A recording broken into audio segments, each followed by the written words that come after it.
Do you ever wonder if you are actually hearing your spirit loved one who has physically passed away and is now on the other side, or if it's actually your imagination?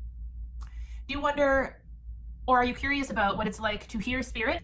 Hi, for those of you who don't know me, my name is Mary, and I'm an evidential psychic medium. Here on my channel, you will find content about mediumship, spirit, the other side, spirituality, and my absolute passion, which is helping everyday people learn how they too can recognize communication with and communicate with their loved ones in spirit on the other side without the use of a psychic medium like me. So hearing spirit, let's get into it. First of all, hearing spirit is known as clairaudience, and it is a psychic sense that we all possess.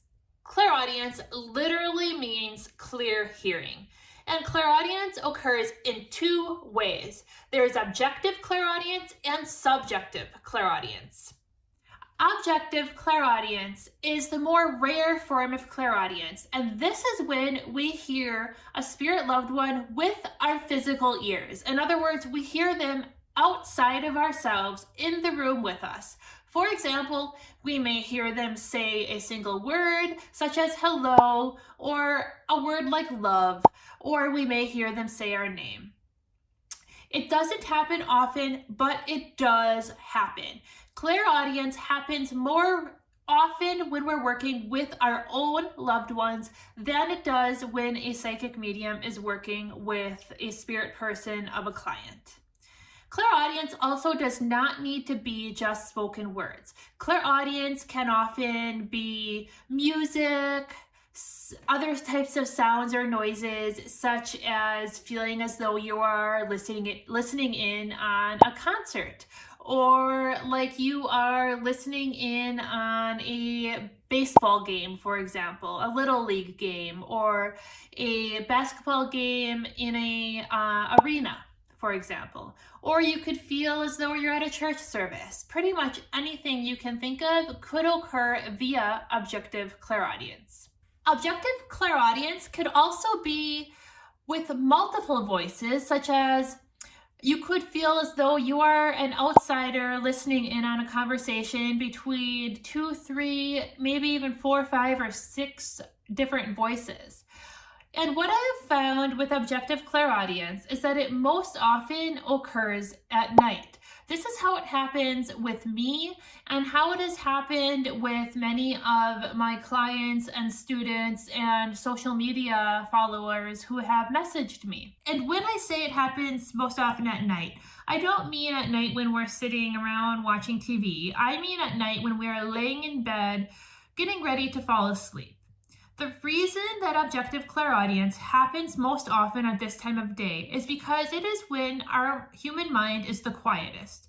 It is when we are falling into a near meditative state. It is when our brain waves are slowing, preparing for sleep. Therefore, it is when the spirit world is able to connect with us most easily and most readily. It is when you are most apt to recognize objective clairaudience, as compared to during the day when you are walking around with your human mind chatter on the forefront of your sensory experiences. A common occurrence with loved ones speaking to myself and loved ones speaking to my clients and students when they have reported such phenomenon happening. But a common experience is when it is a loved one speaking, it will often be very close in your ear. So it will feel like it is right here, and it will usually be quite loud. So you might hear a loved one say, your name, or hello, or I love you. Usually something very short, but it will be loud, and oftentimes it will be quite close to your head to the point of being almost startling, and you will not have a question as to whether or not it occurred. This means that it won't be like a subtle whisper or anything along those lines. You will not question whether or not you heard something. It will be quite clear that you did hear something. Now, this is a different experience than clairaudiently hearing music or clairaudiently hearing, for example, restaurant noises, or just kind of feeling like you're listening in on the spiritual realm, which also does quite often happen at the same time period. And this is often when we're kind of tapping in, when we're hitting these meditative states, but I don't feel like it's necessarily always like direct speaking to us types of spirit communication. It's more so like us overlapping with them. These types of spirit communication, such as music or conversation or kind of drumming or harps, any of those types of noises, those often sound like they are coming from a tunnel. Okay, this is how I have experienced it very often, and how others who have reported it to me have also experienced it. It is as if there is a very long tunnel in your bedroom, for example, as you're laying there trying to fall asleep, and the noise is being played at one end of the tunnel, and it's coming towards you through that tunnel. Okay, and I've experienced it as I'm trying to fall asleep at night. I've experienced it when I wake during the night. I've experienced it waking me up during the night, and so on and so forth. I've experienced it with all different sorts of music. I've experienced it with hearing like knives and forks on plates, as though I'm in the middle of a busy restaurant. I've experienced it with like Native American drumming music. I've experienced it in all sorts of regards. A pretty cool story with the vocalization, though, that was very close to my head was, this was probably about, I don't know, maybe 6 to 8 months ago. My daughter, who is 5 years old, she often will come into our bedroom during the night, and she will sleep on our floor. And sometimes, because she goes to bed several hours before my husband and I do, sometimes she'll kind of like come in there just as we're getting ready to go to sleep, because she's been asleep for a few hours, and she'll just kind of happen to wake up around the time that we go up to go to bed.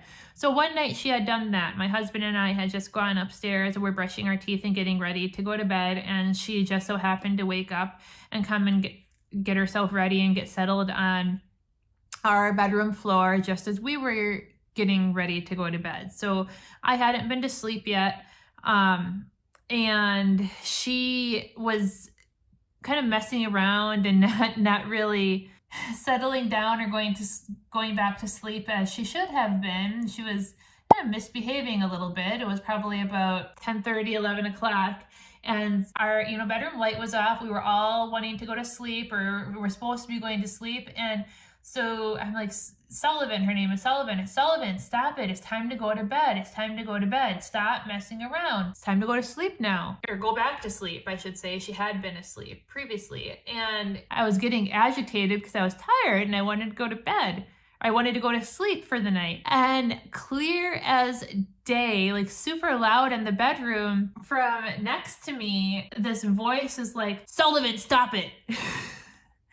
It was clear as day, and it was not me, and it was not my husband. And I knew, like, instantly, I had this knowing that it was my uncle who had passed before I was born. And I feel like with a lot of people, they probably would have been really scared if something like that had happened, but it did not scare any of us. And it was very clear and very loud. And I don't know, I just thought that was a cool story. But that's an example of how spirit can absolutely vocalize themselves outside of our bodies. And it is our loved ones. It's absolutely harmless. It's absolutely just in support of us, just letting us know that they're around. And it's often, if you tune into it when it happens, you can feel in your heart center who it is. If you don't recognize the voice, in that particular case, I never got to meet my uncle. He passed long before I was born, decades. But by tuning into your heart center, you will know who it is if you don't recognize the voice, or if you can't tell by the words that they said or the voice recognition. You can tune into your heart center and tell who it is 9.9 times out of 10. That's one example. The other way that we hear loved ones in spirit who are now on the other side, who have physically transitioned to spirit, is through subjective clairaudience. And this is when we hear them through our thought voice inside of our head. This means that they're not being heard with our physical ear. We hear them inside of our mind. And this is the most common way of hearing spirit. And this is the way that psychic mediums almost always work with spirit loved ones of clients. And the reason that it is most common to work with the spirit loved ones of clients this way is because it takes less energy for the medium and less energy for the spirit person to work this way. If we were to try to maintain a link with spirit for 30 minutes or 45 minutes or 50 minutes for an entire reading, it would really be a lot of energy. So most readings are conducted via subjective clairaudience, hearing spirit inside of our heads. So the way that you can experiment with what this would be like is to kind of test out what your thought voice is like. I mean, you probably know what your thought voice is like, but you just don't really think about it. So if you think a word to yourself, any word, pick a word. Think of the word cat. Take a moment right now, think cat to yourself, and that is exactly how spirit comes in. So spirit will sound the same way that you yourself sound to yourself. And I know you're probably thinking to yourself, Mary, this is strange. How can I tell the difference between my own thought voice and spirit? And the truth is that they're very, very similar. Your thought voice and the way that we hear spirit are like really, really, really similar. I do give a lot of ways that you can tell the difference between your imagination and seeing spirit here in this video. And the truth is that a lot of those ways also apply to hearing spirit. The video is about seeing spirit, but a lot of them apply to hearing spirit as well. So I would recommend going ahead and checking that video out.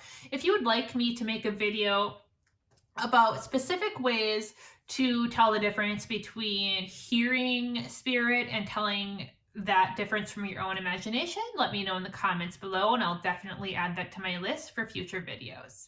I also guide my students through specific sensory exercises and curriculum in my self-paced meditation course, Limitless, which helps students learn to specifically connect to their own loved ones on the other side.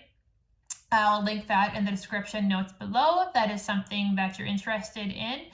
But all in all, you can learn skills and techniques to better differentiate hearing spirit loved ones on the other side from your own imagination. For example, you'll often hear them out of context from your own thoughts. Sometimes you will have a specific area of your head that the words from spirit will come in. Sometimes the words will be very strange because they are a metaphor, or it's something that is not intended to make sense yet and it's meant to unfold in your life. Sometimes it will be a specific song lyric that has particular meaning that they are trying to get across to you. Sometimes it will be something specific that your loved one in spirit used to say or would have said, only if you are not already thinking about them in that particular moment. These are just some ways that you can tell the difference between your own imagination and your communication from your loved ones in spirit on the other side. However, there are other ways as well. Again, if you would like me to go into further detail, you can either comment below for a future video idea, or do check out that description for my course, Limitless. One thing that people really notice as their clairaudience is strengthening and growing is a periodic ringing in their ears that often lasts for a period of time, meaning days, weeks, or even up to a month. Of course, you need to rule out any physical ailments, physical issues, physical explanations. But this is something that did occur with me. It is something that it has occurred with some of my psychic medium friends and other acquaintances and students who I know. So as your clairaudience is opening, as it is getting stronger, a lot of people do experience just ringing in their ears several times a day that lasts over a period of time. Then it will go away, then it will kind of start again. It'll go away, it'll kind of start again. And it does eventually taper off, but it is something that does seem to be a trend with a lot of people as they are engaging in development with the spirit realm, with the spirit world, or with outright psychic mediumship development. Just something to kind of watch for, keep in mind, have in the back of your mind. If clairaudience is something that you are noticing in your life, clairaudience is something that you are working on, or clairaudience is something that you feel you may have been or be experiencing with your own spirit loved ones. That's it for now about clairaudience. But if you would like to learn more about clairaudience or about any of the psychic senses, go ahead and grab a copy of my free mini ebook about the psychic senses. It is linked below in the description notes of the video. That is also where you can learn more about my self-paced workshop, Limitless. Until then, if you wouldn't mind hitting that like button for me so you could show me a little bit of love and help me grow in the YouTube algorithm, I would really, really appreciate it. Until next time, much love. Bye.